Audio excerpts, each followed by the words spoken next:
Hello friends. మనం శ్రీమద్ వాల్మీకి రామాయణం నుంచి ఒక ప్రశ్నను పరిశీలిద్దాం.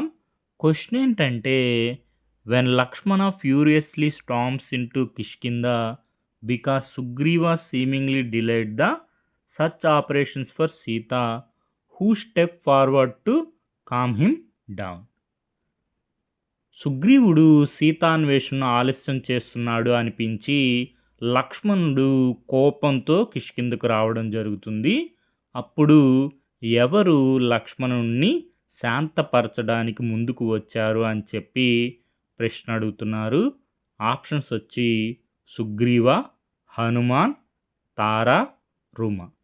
సమాధానం తార. కోపంతో కిష్కిందకు వచ్చిన లక్ష్మణుల వారిని తార శాంతపరుస్తుంది. మనం శ్రీమద్ రామాయణం కిష్కింధాకాండము 33వ సర్గలో పరిశీలిస్తే, సుగ్రీవుని ఆదేశం మేరకు అంగదుడు మొదలగు వారు వెంటనే వెళ్ళి లక్ష్మణుణ్ణి వినయంగా లోపలకు ఆహ్వానించారు. లక్ష్మణుడు కిష్కింధా నగరంలోకి ప్రవేశించాడు.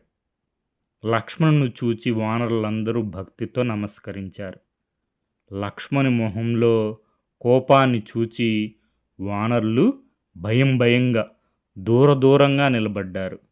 విశాలమైన రాజమార్గాల గుండా లక్ష్మణుడు వెళ్తున్నాడు. లోపల ఉన్న పలు అంతస్తుల భవనములను చూచాడు లక్ష్మణుడు.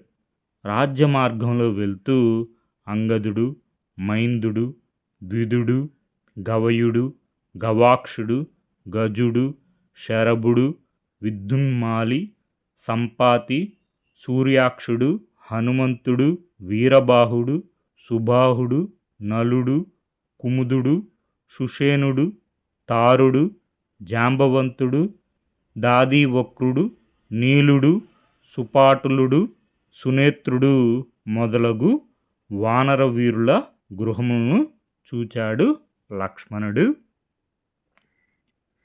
దేవేంద్రుని భవనం వలె వెలిగిపోచున్న వానరరాజు సుగ్రీవుని ప్రాసాదమును చూశారు లక్ష్మణుడు. ఆ ప్రాసాదము కైలాస శిఖరం మాదిరి తెల్లగా ప్రకాశిస్తూ ఉంది. ఆయుధములు ధరించిన వానరులు ఆ భవనంను నిరంతరము కాపలా కాస్తున్నారు. ముఖద్వారం గుండా లక్ష్మణుడు సుగ్రీవుని ప్రాసాదంలోనికి ప్రవేశించారు. లక్ష్మణుడు 7 గవాక్షములను దాటి విశాలమైన అంతఃపురంలోనికి ప్రవేశించారు. లోపల నుండి మధురమైన వీణానాదములు, వివిధ వాద్యధ్వనులు వినిపిస్తూ ఉన్నాయి. అత్యంత సౌందర్యవతులైన స్త్రీలు అటూ ఇటూ తిరుగుతున్నారు.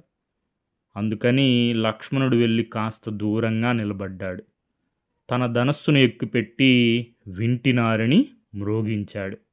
ఆ ధ్వని విని సుగ్రీవుడు ఆసనం మీద నుండి లేచాడు.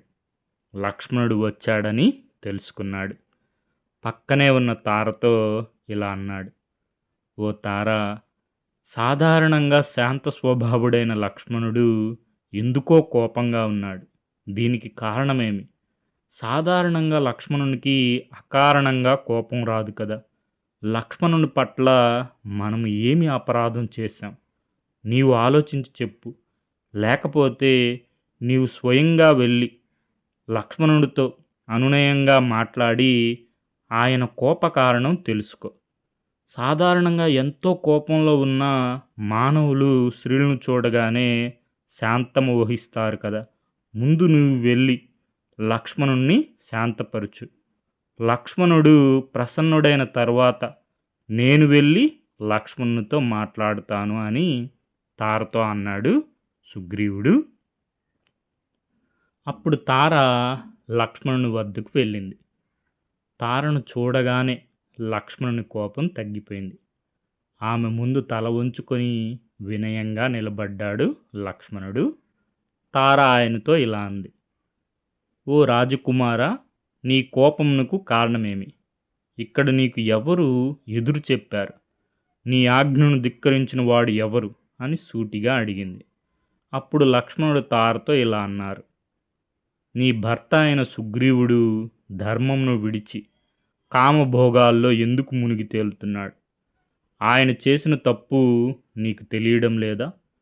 సుగ్రీవుడు రాచకార్యములను మరచి, మాకు ఇచ్చిన మాట కూడా మరిచి, ఉపకారం చేసిన రాముని గురించి ఆలోచించక కామభోగాల్లో తేలియాడడం లేదా?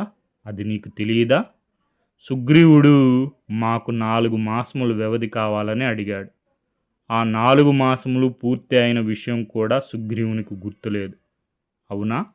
ఈ విధంగా మద్యపాన మత్తులో స్త్రీల సాంగత్యంలో గడపడం ధర్మం తెలిసిన వారికి తగదు. ఇది ధర్మహాని కలిగిస్తుంది. మిత్రుని వలన మేలును పొంది దానికి ప్రతిగా మేలు చేయనివాడు ధర్మం తప్పినట్టే కదా. అటువంటి వాడు ఒక మంచి మిత్రుని పోగొట్టుకున్న వాడవుతాడు కదా. నీ భర్త అయిన సుగ్రీవుడు ధర్మమును సత్యమును మరిచాడు.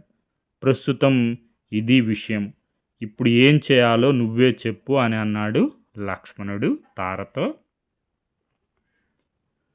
లక్ష్మణుడు చెప్పిన మాటలను సావధానంగా విన్న తార లక్ష్మణునితో ఇలా అంది.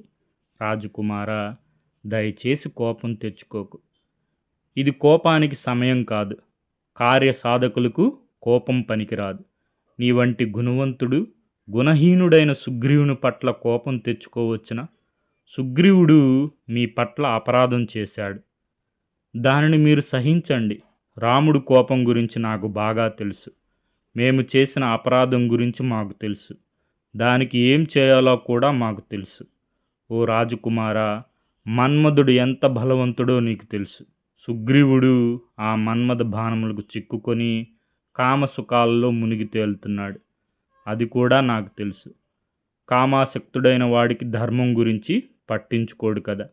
ఆ సుగ్రీవుడు కామాసక్తుడై సిగ్గు లేకుండా ఇప్పటిదాకా నా దగ్గరే ఉన్నాడు. నీవు అతన్ని క్షమించు. మరొక మాట, నిరంతరం తపస్సు చేసుకునే మహారుషులు కూడా కామమునకు లోబడి ప్రవర్తించడం మనకు తెలుసు. అటువంటిది వానరుడు చపల స్వభావుడైన సుగ్రీవుడు కామానికి లోబడడం వింత ఏమి కాదు కదా.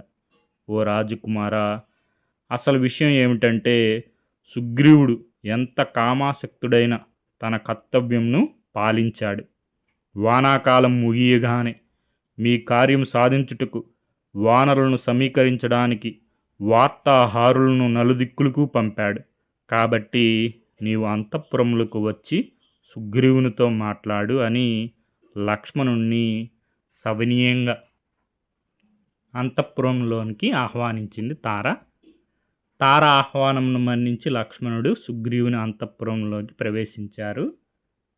కనకపు సింహాసనం మీద తన భార్య రుమతో సహా కూర్చొని ఉన్న సుగ్రీవుని చూశారు లక్ష్మణుడు.